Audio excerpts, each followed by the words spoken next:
So scientists at the highly respected Lancet journal are warning a third of children will be overweight or obese by 2050.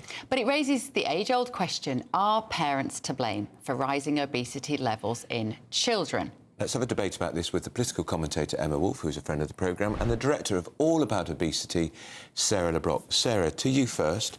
Is it mum and dad's fault?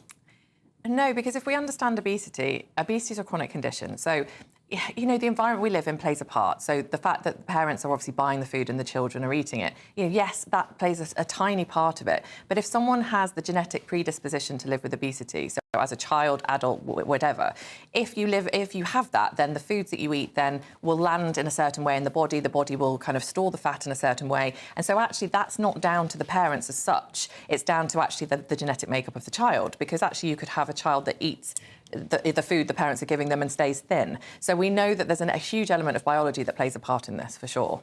Emma, what did you respond to that? Your genetic makeup means that your body will respond differently to the same amount of calories.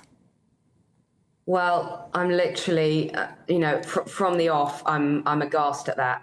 Firstly, this is not about blame, it's about responsibility. This is about parents and adults taking responsibility for what goes into a child's mouth, what is in the kitchen cupboards, what they buy, what their children are eating. And it is not about genes. We need to stop blaming big bones and genetic predisposition and all of that. I'm sorry to raise an indelicate matter, but if you've travelled in sub-Saharan Africa, in the Masai Mara, for example, you see children who do not have enough food, and the consequences are they get very thin. When there is not enough food, people get very thin. That is the reason. People are eating way too much junk food, and there's a reason that junk food is called junk, because it's nutritionally empty, it's full of sugar, it's full of unhealthy fats. Children need quality nutrition. If a child was emaciated, if they were not being fed, social services would be getting involved. And now we have a generation of, well, we have adults as well, overweight and obese, but we have a generation of children and young people who are overweight and obese, and the physical and psychological consequences of that are absolutely dire. And I think parents should hang their head in shame. I also think public health and the government should be looking at this. We have known this. These statistics are absolutely no surprise. This is the direction we are heading in. When 2/3 of adults are overweight, what do we expect? Children are not getting outside, they're not doing physical exercise, and they are eating junk food. And that is the responsibility, all right, Emma, not the blame, but that is the let's bring Sarah back in responsibility here. Look, Sarah, when I was growing up, I could tell you the names of the fat kids in my senior school. There were so few of them. Now there are thousands and thousands. So many children are fat. So the genetics hasn't changed. The genetics haven't changed, so it's got to be the fact that, as Emma says, we're eating the wrong food, not doing enough exercise, and mum and dad put the food on the table. You know, and I'm not disagreeing with some of those elements. What I disagree with, though, is the fact that we live in an environment now that's an obesogenic environment. So it's basically geared up for people to encourage kind of, you know, people to live with obesity, unfortunately. So this is where the government does need to come in and start, you know, putting some restrictions around food kind of consumption, and not consumption, but food production, and the way that the UPFs, ultra-processed foods, are being made, etc. But I think the thing that we need to understand is there's things as such as food deserts going on. So some people live in areas where you can't get access to healthy food and veg. And we think, you know, we live in a world where lots of people can, so we kind of go, well, how is that possible? But it exists, and we know it does. But everybody has like a Lidl or an Aldi. You know, every town has a supermarket, doesn't it, where you can obviously just go in and buy vegetables as opposed to buying a processed meal full of sugar.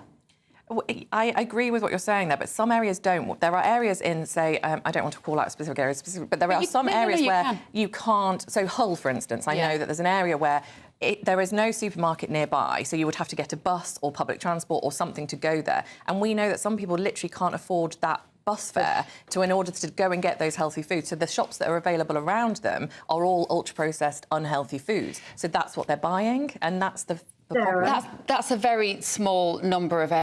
Emma, go on, just respond.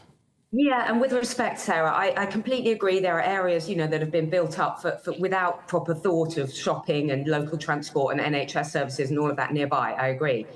But people have always lived in different areas. People used to get the bus to the supermarket. I mean, you know, think back to the 1920s, 30s, 40s, when people didn't have food deliveries. They didn't have online shopping.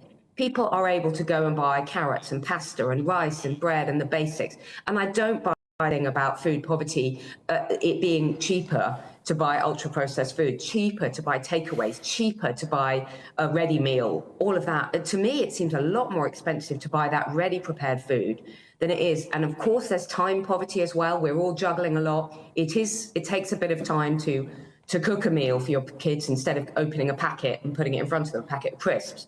But when you see, we have to take responsibility. When you see a child being pushed to the nursery or school with a packet of crisps or a bottle of fizzy squash, that is not acceptable. We have to take responsibility for what goes in our children's bodies. This is the psychological consequence, not just the physical consequence, the psychological consequences of being overweight. There's nothing sadder than seeing a child who is self-conscious about their body. As a child, for goodness sake, so one time we're meant to be free and easy. When you see an overweight boy wearing a T-shirt in the swimming pool. Sorry. We've run out of time. Ladies, we could discuss it for a lot longer, I know, and we will do another day. Emma Wolfe and Sarah LeBrock, thank you so much. It's really interesting. We are in an obesogenic society, but I guess then, I think they're both right, we are, but therefore surely we need to, all we can do is take personal responsibility because the state aren't going to help us. Right, up next, scientists say the NHS should give all over 50s, that's you now, Bev, statins, but who's behind it? But first, if you're in search of some winter sun, here's the forecast for some of our top European holiday destinations. It's been you for a while, to be fair. You've celebrated it on this station. I don't care. There's no secret.